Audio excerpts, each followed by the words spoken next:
first. The global pandemic has put a lot of pressure on couples, and that's led to an uptick in divorce filings. We'll break down the marital issues and ways to work through them. We'll be right back. I hate this part right here. 9:40 is our time right now, and 4 months on lockdown has put a lot of pressure on many couples. So it's not surprising that more couples are actually filing for divorce. One recent high-profile couple calling it quits is Kelly Clarkson and her husband, Brandon Blackstock. Family law attorney and the Tracey Coates Show podcast host, Tracey Coates, is joining us this morning to discuss divorce and marital issues in the time of COVID-19. Good to see you, Tracey. Thanks so much for joining us today.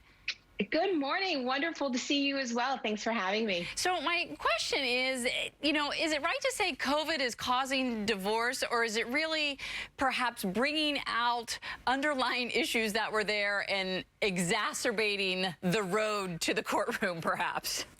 I think it's the latter. I think COVID, but specifically the quarantine, has really made a lot of things worse for a lot of couples. And in a lot of ways, it's almost like throwing a match on their relationship. And some are continuing to add fuel to the fire and sort of watch it come burning down and ultimately deciding to get a divorce. And others are really taking the time to figure out to salvage their relationship and figure out what's going to work for their family. They can't stand being together with each other that much. Are there any issues that particularly related to COVID that are causing flashpoints for couples? I would say the biggest thing that I'm finding in my practice is couples' risk tolerance to this new normal. And a really easy example of this is if you go out and you see some couples have masks on, some have the gloves, the other person just maybe has the mask on or nothing at all.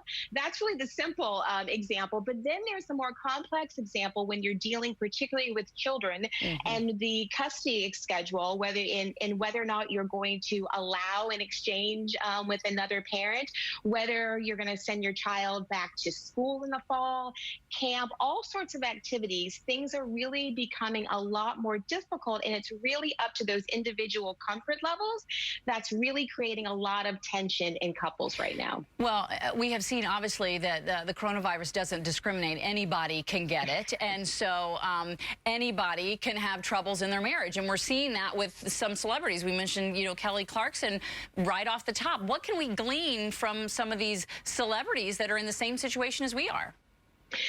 Kelly Clarkson is a great example. Her and her husband, Brandon Blackstock, have decided to file for divorce. And prior to the COVID pandemic, they were having issues, admittedly, in their marriage. And they decided to sort of go off in their one-room cabin out on their ranch, which in some cases with your kids might have been one issue in itself. But it really made things worse. And we're also finding that, everybody's talking about Jada and Will Smith and her confirmation of an affair that she had 4.5 years ago with August Alsina. And while some people are thinking that was 4.5 years ago, and part of it, we want to know what's Will and Jada.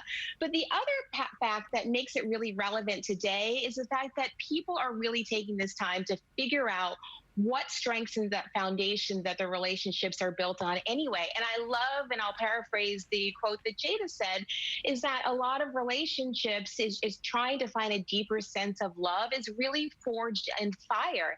And that fire right now is COVID-19. Well, you know what? And I will paraphrase what Will said. What I loved so much in their table talk was that he said, there's something about knowing that the someone you're with is going to stick with you no matter what.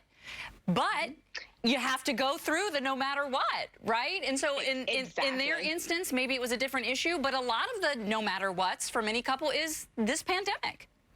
It is. It's bringing up a lot of those issues that you may not have dealt with before. If the pandemic lasted maybe 2, 3, even 4 weeks, maybe people would have been able to get by in a little roll bump without having to really examine their relationships. But we're going on 4 months of this constant lockdown at different phases, and it is really bringing up a lot of issues for couples. Tracey, I know we don't have much time, but I just want to get one tip in, if we can, for couples that are going to go ahead and go through the divorce and they're trying to start that process during this time. I know you have a list of tips there, but the courts aren't open. I mean, how do you even begin or negotiate to go through this? The courts are still not open fully to the public. And so one of the things I really would stress is for people to be flexible, to communicate, and to figure out alternative ways to go through the divorce process in terms of settling their issues. I mean, right now, as you mentioned, the courts, when they do fully open, are going to be completely backlogged. And so people really need to be open to some alternative forms of resolution. And get a good lawyer. Tracey. And get a good lawyer.